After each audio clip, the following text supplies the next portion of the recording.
I've spent a lot of years in the role of a student over the course of my career. First, getting my bachelor's at St. Bonaventure University, and then getting my doctorate in chiropractic at Palmer College of Chiropractic. One of the things that most teachers can agree upon is they'll tell you that there's no such thing as a stupid question. When I was a student at Palmer College of Chiropractic, there were some classes that were considered your make or break classes. They were the gatekeepers, if you will, to try and separate out the wheat from the chaff, so to speak. One of these classes was PNS, which stood for Peripheral Nervous System, and it was taught by a teacher by the name of Dr. Schmidl. This class talked about your peripheral nervous system.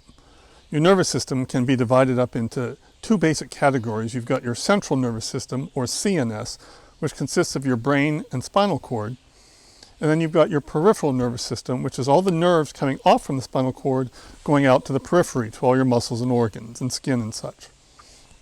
Dr. Schmidl taught PNS. One day, during the course of one of Dr. Schmidl's lectures, I noticed that he was referring to 3T, 4T, and 5T being the third thoracic, fourth thoracic, and fifth thoracic spinal nerves coming off from the spinal cord at those levels.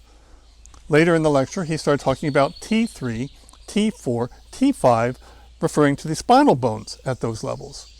So I asked him, as a means of convention, are you using the designation of 3T, 4T, 5T, using the number first, so that we know that you're talking about spinal nerves, and then T3, T4, T5, using the letter first, so that we know you're referring to the spinal bone, not the spinal nerve?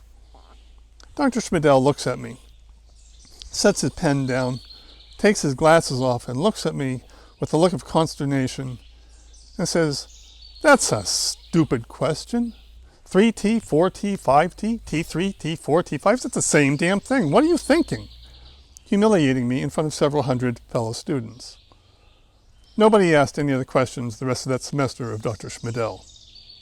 Some people are only able to make themselves feel important, feel better than, by making you feel less than. Nonetheless, I got an A from Dr. Schmidl's class. I got A's in nearly all my classes at Palmer. I was always a really good test taker, until there was cancer.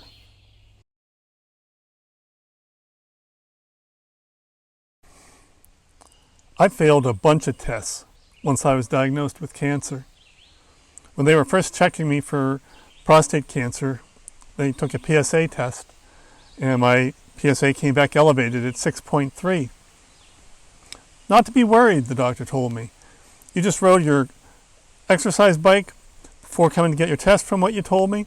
That oftentimes will artificially elevate it. Take 2 weeks off from the bike, get retested again, I'm sure it'll drop. Took 2 weeks off, came back, PSA tested again, this time it was 7.2. Failed again. Not a big deal. We'll do a biopsy, make sure everything's good. Biopsy revealed cancer in an aggressive form at that. A year later, doing some routine scans, follow-up from my prostate cancer surgery, they found a renal tumor. They said again, not to worry, we'll do a biopsy, we'll see how it is.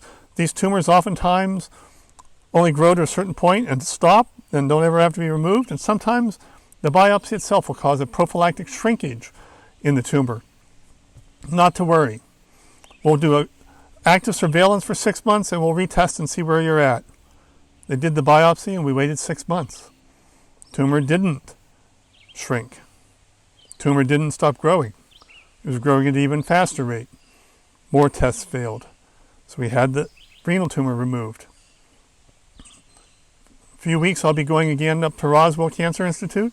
They'll be running the 6-month scans, follow-up from my renal cancer surgery this past January. I'd be lying if I said that I wasn't afraid of failing another test. Colonel David Hackworth, Vietnam War hero, and he says, bravery is being the only one who knows that you're afraid. By his standard, I'm not all that brave, I guess. I'm absolutely afraid of failing another test. And I'm okay with that. I think the transparency of it all, I think acknowledging that I am afraid, I don't want to fail another test. I've been having a pretty bad go of this for a few years. I think acknowledging that, living into that, I think that gives other people the permission, if you will, to feel their fear and to be okay with it. It's okay to have some fear and to not pretend everything's okay when it's really not. Maya Angelou says you should prepare yourself so you can be a rainbow in somebody else's cloud, so you can be a blessing to somebody.